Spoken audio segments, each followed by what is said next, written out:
Hey guys, history behind the warrior, and today we're going to be talking about Smoke. Now as always, spoilers ahead.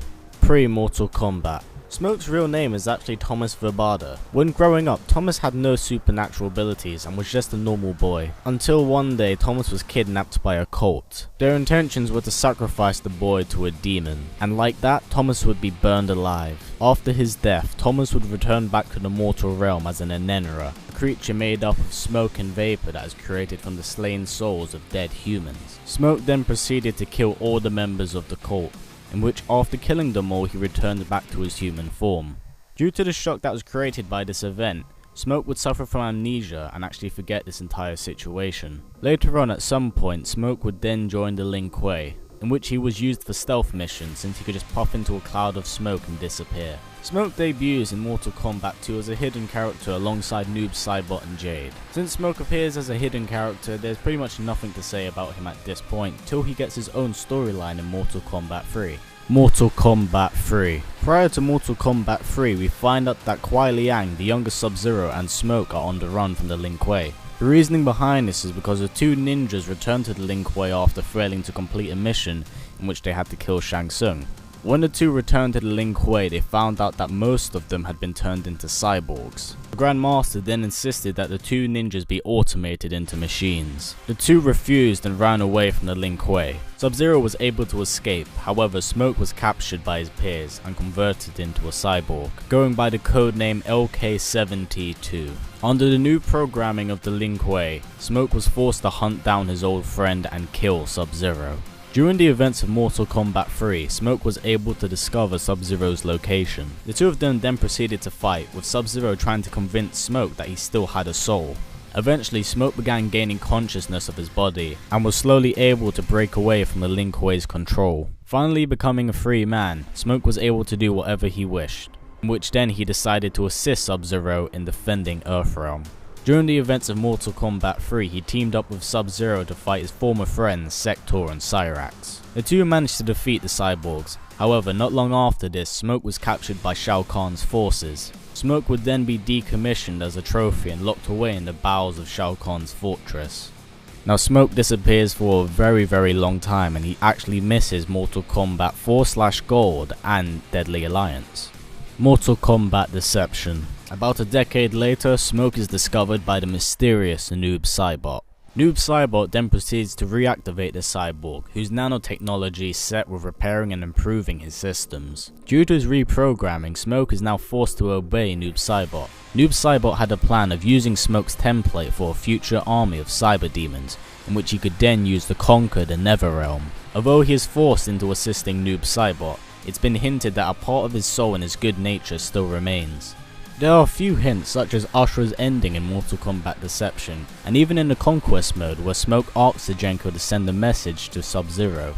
Mortal Kombat Armageddon. Smoke is still seen assisting Noob Saibot. Smoke is seen alongside Noob Saibot invading the Lin Kuei temple. Noob then proceeds to leave Smoke to find Sub-Zero and kill him. Noob leaves Smoke a mission to find the defeated Lin Kuei warriors who had been beaten by Taven and transform them into shadow fighters.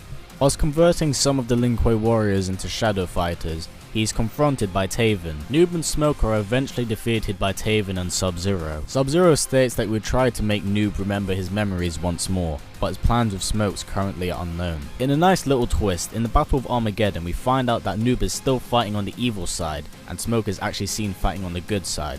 This may hint that Sub-Zero was successful in restoring Smoke's memories, however he wasn't able to get to Noob Saibot in time. However, as we all know at the beginning of Mortal Kombat 9, everyone pretty much dies, including Noob and Smoke. Now we can jump to the reboot of the game, Mortal Kombat 9. Smoke first appears in Mortal Kombat 9 alongside the younger Sub-Zero when the two are searching for the original Sub-Zero, Bi-Han. Their search for Bi-Han leads them to the wastelands of Outworld, where the two Lin Kuei warriors then decide to split up so they can cover more ground. Whilst exploring Outworld's wastelands, Smoke came across Kitana, who told the Lin Kuei warrior that he should not be here. The two of them then fight, with Smoke emerging victorious. Smoke's exploration later leads him to the Living Forest, where he comes across Kano and Shang Tsung, who are in the process of a heavy weapons deal. Smoke confronts the two but is challenged by Kano. After defeating the arms dealer, Shang Tsung morphs into the older Sub-Zero and teams up with Reptile in a 2-on-1 battle against Smoke. Smoke is able to hold his own but is ambushed by Sector and the Lin Kuei who attempt to cyberize him. Before he could be completely automated, Raiden would appear and shock all the Lin Kuei warriors that were trying to cyberize him. Wanting to no longer be part of the Lin Kuei, Smoke pledged his allegiance to Raiden. After this, the three of them would then pursue and try to find the younger Sub-Zero. The three of them arrive at Shao Kahn's Colosseum where they find the younger Sub-Zero. However, he is in the process of being automated. Smoke attempts to save Sub-Zero but is stopped by Raiden, saying that it's too late. Raiden, Smoke and Johnny Cage then travel to Outworld and confront Kitana to try and convince her to side with them. However, Kitana is shocked and angered by Earthrealmers here and attacks them. Smoke and Johnny Cage are defeated by the princess even though it was a 2-on-1 fight. Later on, Smoke appears alongside Raiden, Liu Kang, Kung Lao and Johnny Cage, and they've just seen Jade defeat Melina. Smoke believes Melina is actually Kitana due to them being clones, and attacks Jade. Jade manages to fend off the assassin and defeats Smoke. Although he's not seen during the second Mortal Kombat tournament, Raiden mentions to Liu Kang and Kung Lao that he has been defeated and eliminated. Smoke is later seen during the Earthrealm invasion after Cabal defeats Cyber Sub-Zero. Smoke rushes to the aid of the young Kuai Liang, and asks the Earthrealm warriors to help him reprogram Cyber Sub-Zero. Smoke is the first one the young Sub-Zero sees after he's reprogrammed, and agrees to align with the Earthrealm warriors. Smoke briefly appears a few more times in Mortal Kombat 9, during the Lin Kuei cyborg attack. He is however killed off with many of the Earthrealm warriors by Sindel. Smoke is later seen being resurrected by Quan Chi to face Raiden. However, before Raiden can fight the Revenant version of Smoke, he leaves the Netherrealm to face Shao Kahn. This is the last we see of Smoke in Mortal Kombat 9, and as we continue through the storyline we find that he's still a Revenant belonging to Quan Chi. Mortal Kombat X. The undead Smoke now identifies himself as a Nenra and participates in the Netherrealm invasion of Earthrealm. He appears alongside his fellow Revenants Jax and Nightwolf and fights Johnny Cage and Sonya Blade when they are travelling to the Jinsei chamber to stop Shinnok. During the fight, Smoke fights Johnny Cage but is quickly defeated by the actor. Smoke doesn't appear again until Shinnok is released from his amulet. He's presented alongside the undead versions of Liu Kang, Sindel, Kung Lao and Kitana. He alongside of the other Revenants pledge their allegiance to Shinnok and then travel to the Sky Temple. When the Revenants arrive at the Sky Temple they capture Raiden. However, they begin antagonizing the god which eventually leads to a fight breaking out. Smoke, Kitana and Sindel are shocked and knocked out while Liu Kang and Kung Lao are defeated by Raiden himself. While Shinnok is corrupting the Jinsei, Smoke, Kung Lao and Liu Kang try to find Raiden's portal to the heavens. When the three Revenants disappear and leave Kitana and Sindel to guard Shinnok, they are ambushed by Cassie Cage's team. Smoke, Liu Kang and Kung Lao return only to find that Kitana and Sindel have been defeated by Cassie Cage's team and engage Takeda Takahashi and Jackie Briggs. Smoke is seen engaging Takeda and Jackie in combat whilst Cassie is fighting off Shinnok. After defeating Shinnok, he retreats back to the Netherrealm alongside of his fellow Revenants. And this is the last we actually see of Smoke, and it's a shame that he's not actually a playable character or a playable NPC character in Mortal Kombat X.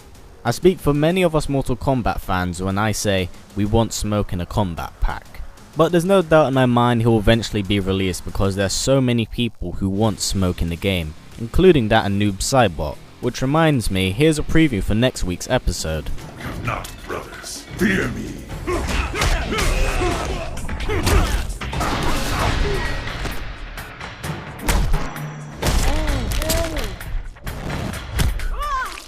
So yeah, you guys were relentless about asking about what happened to Bi-Han and what happened in Sub-Zero mythologies and blah blah blah, and it feels like I need to tie the knot with this character because the first two characters I ever did were Scorpion and Sub-Zero. I left out mythologies because I left out mythologies to do the noob video, so it seems only fair that I do it next week. Anyway guys, you know what to do. Please comment, like, subscribe and share, and I'll see you guys next time.